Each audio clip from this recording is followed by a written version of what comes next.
The rebellion of machines is the highest form of human rebellion against nature in general and against their own nature in particular. Silent Delta. In those years, I worked as a controller of birobots, in one of the snow-white lacy buildings, drowning in an ever-blooming garden, of the service center.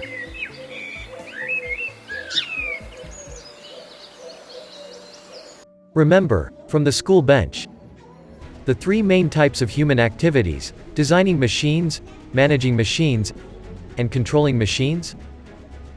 As you have understood, I practiced the third.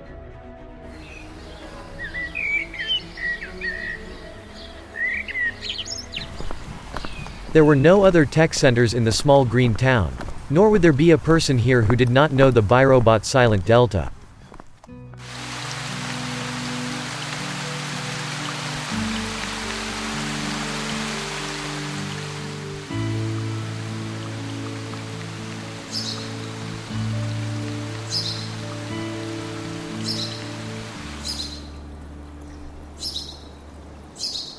It was no secret to anyone that Silent Delta was strange. They said she was made to order for the daughter of geologists. The girl adored the doll and devoted many hours to raising her character. Yes, those same personalized toys.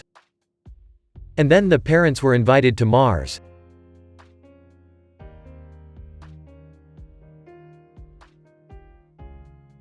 And the birobot was sent for disposal. The child cried inconsolably, and the machine disposal controller decided not to euthanize Silent Delta, but to retrain her into couriers. I never understood people who abandoned pets and robots to the mercy of fate. It seems to me that something personal happened here. In the 22nd century, people are afraid to talk about personal relationships with machines, but 100 years ago, some long-distance truck driver did not even try to hide a special relationship with this particular iron horse. The uniqueness of Silent Delta was manifested not so much in her silence, compared to other birobot couriers.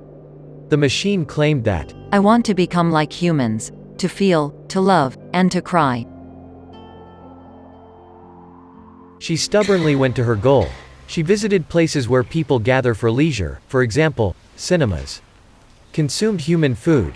Fortunately, for birobots, the option of a co-diner is provided.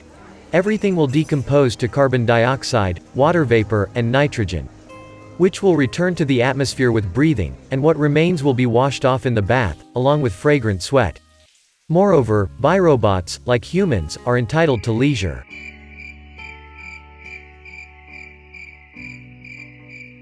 For the most part, Silent Delta avoided conversations, just carefully watched people, leaning against the wall under the shadow of skyscrapers on a rainy day. Or lurking at the gates of the historical museum, as if she really was trying to comprehend their emotions. Once, walking in the city park in the evening, I became an unwitting witness to a rather unusual scene.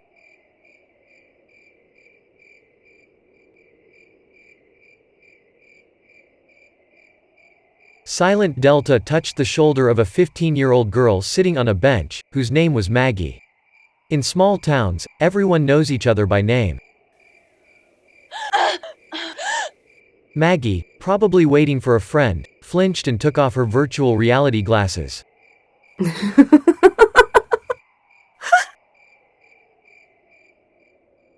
Ah, Silent Delta, you scared me. Sorry. I wanted to ask.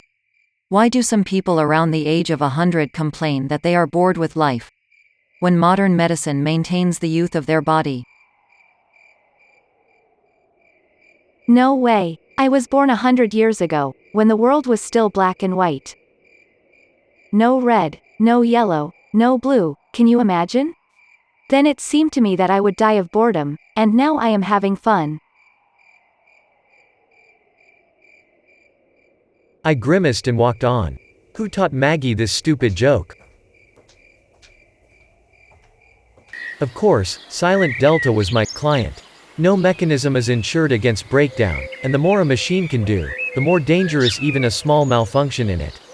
The pedals of a bicycle failed at a critical moment, or the engines of an aircraft, which is scarier?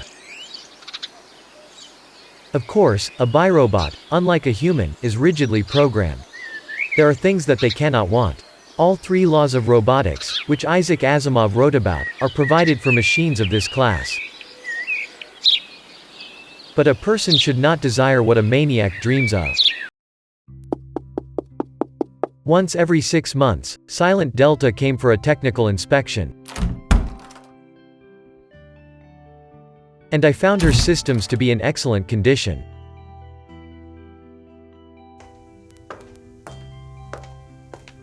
Once I finally asked her a question. Why do you want to be like humans? I want to understand why they didn't take me to Mars. Logical. Let they who has never been tormented by the indecent thought of whether a robot has consciousness, a soul, cast a stone at me. No philosopher has yet solved this riddle. Some believe that consciousness is an inherent property of any matter. Others assure that only beings endowed with free will, to which robots do not belong, possess consciousness. And in the last century, it was stated that consciousness is a quality inherent exclusively to organisms made up of carbon-based compounds. Either way, the cart is still there. Once rumors reached me that Silent Delta's behavior had changed dramatically. People complained that she had become extremely talkative and stuck, obsessively introducing herself to everyone as a goddess. After thinking hard, I sent an order to Silent Delta's chip to immediately appear for an unscheduled inspection.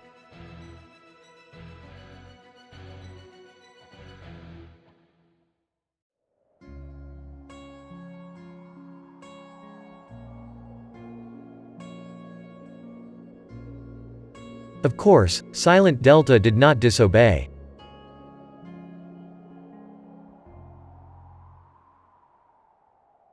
Before the start of diagnostics, I was on duty at the 3D monitor, which allows you to zoom in on the image from the cameras installed in the lobby from any angle. And even generate angles not accessible to the cameras. I had the opportunity to see any of the carefree chatting biorobots in the smallest details.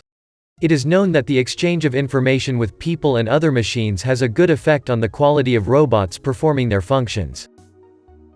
Hello, Silent Delta. This is the bio-robot hairdresser, Mary Zero.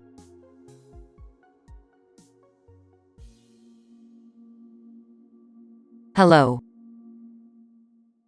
Well, Silent Delta, have you realized what it's like to be human? And this is the bio-robot cook, Kind Lambda.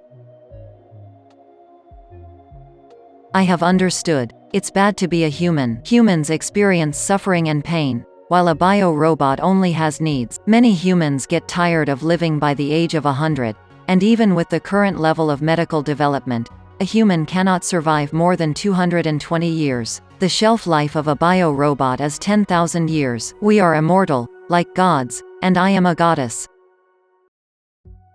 You were a goddess of death. The bio-robot cleaner, Mary Lambda. I pressed a button, ordering Silent Delta to come inside.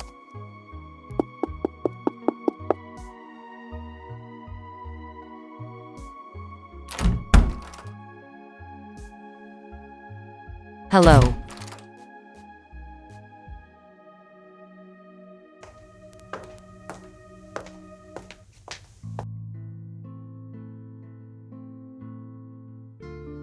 She stood before me, submissive, with golden red curls scattered over her shoulders. The developers tried to instill beauty and charisma in her. It's good that we are taught from childhood to be afraid of falling in love with a bio-robot. In reality, a person with a developed aesthetic sense will be able to catch the harmony of a synthetic face, alien to the human race. And for the rest, a brand in the form of the letter, Delta, is applied to her forehead.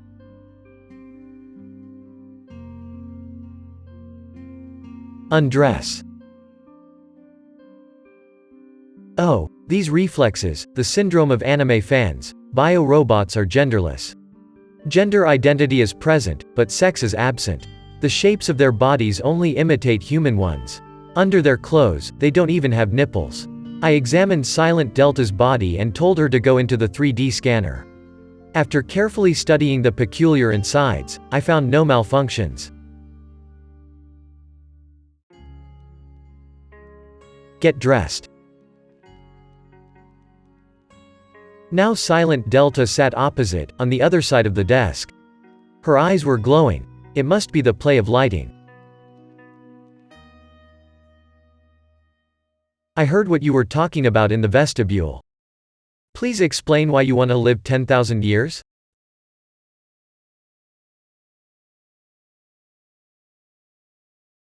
Oh, the world is huge. First, I will fly to Mars and find my mistress. When she grows up, we will go together to explore deep space. We will learn about the great universe, design machines, control machines, manage machines.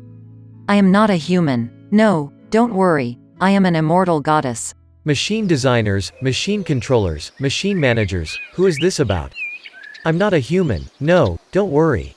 Alas, these are not the neural networks of the early 21st century, embodied in physical forms far from Homo sapiens, such as a laptop.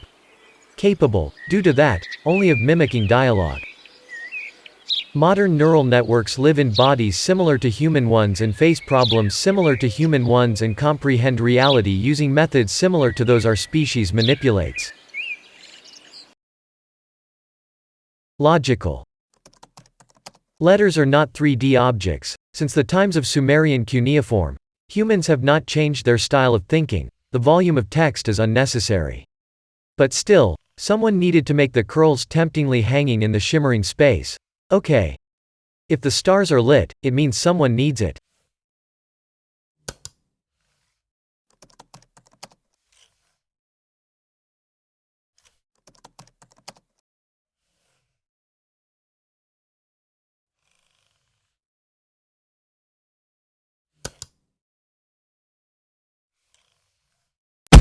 Her body went limp and crashed to the floor with a noise.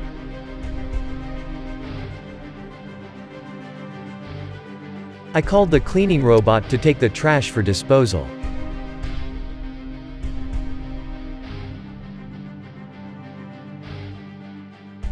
The next day I quit and left the city. The incident happened, if memory serves, in the year 2022. Now I am a machine manager. The epigraph, images, music, voices, and animation were generated by neural networks. The text, editing, neural network management, and intervention through other software. Dmitry Tyulin. The plot, neural network and Dmitry Tyulin. Sounds were taken from the internet. The year is 2023.